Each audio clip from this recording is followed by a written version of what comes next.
capable of leaving you alone. Then don't. I had a rough start in life. You should steer clear of me.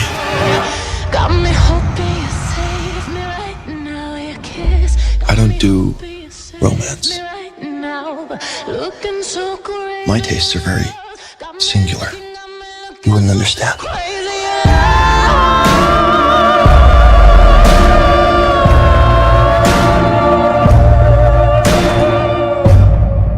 Enlighten me then.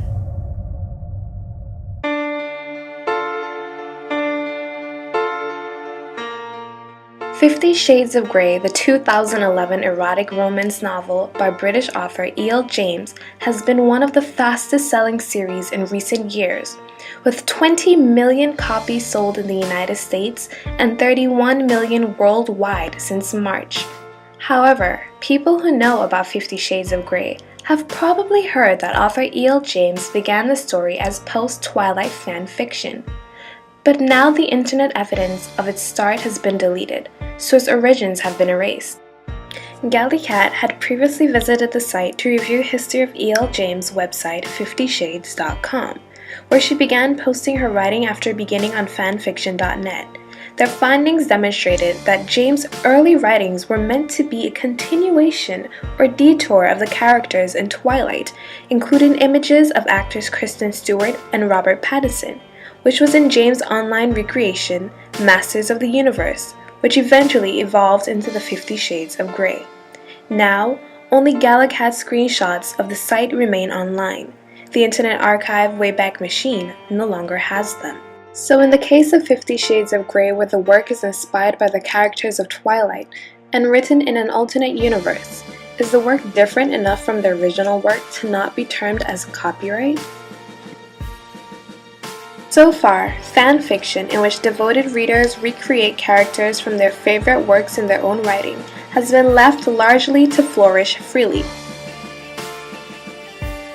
Henry Jenkins argues, "We are living in an age when changes in communications, storytelling, and information technologies are reshaping almost every aspect of contemporary life, including how we create, consume, learn, and interact with each other. A whole range of new technologies enable consumers to archive, annotate, appropriate, and recirculate media content, and in the process, these technologies have altered the ways that consumers interact with core institutions of government, education, and commerce." Contrary to the large amount of fan fiction produced, fan fiction is oftentimes considered a copyright violation under the Copyright Act of 1976, which explains its large unpopularity amongst famous novelists like George R.R. Martin, Anne Rice, and others.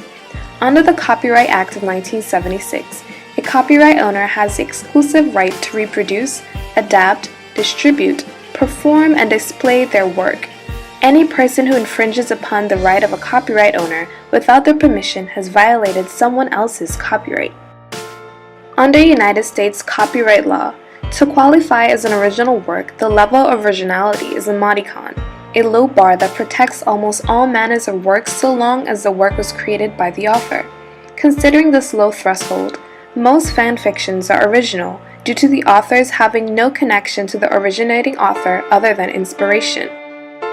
Therefore, if a writer fan fiction is sued for infringement, the writer can make an argument of fair use.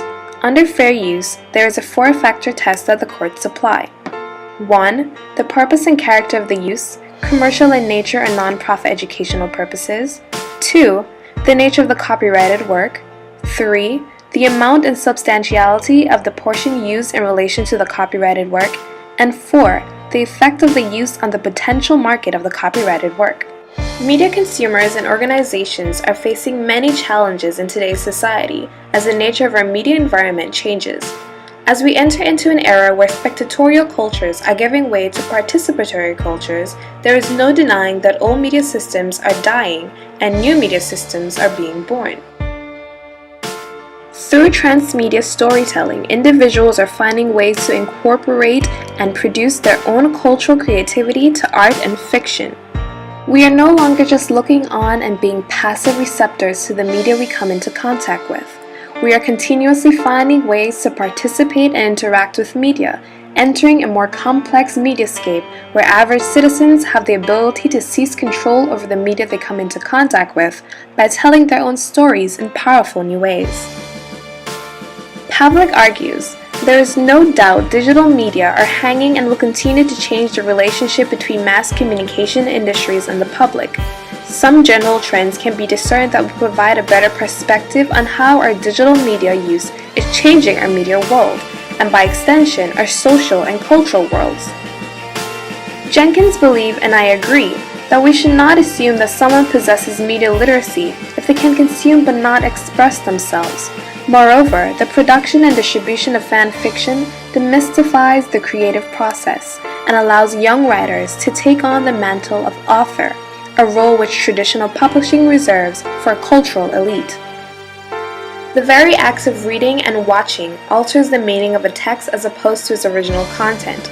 With fan fiction, authors utilize their technical writing skills to produce material that incorporates a different interpretation, allowing for the need of cultural creativity. A large portion of academic writings on the subject argue that fan fiction is in fact not illegal and should be definitively protected by law, and that as a result of the current system of copyright laws inflexibility and bounded service needs of major corporate copyright holders, we are discouraging the ways in which individuals choose to interact with media socially and culturally.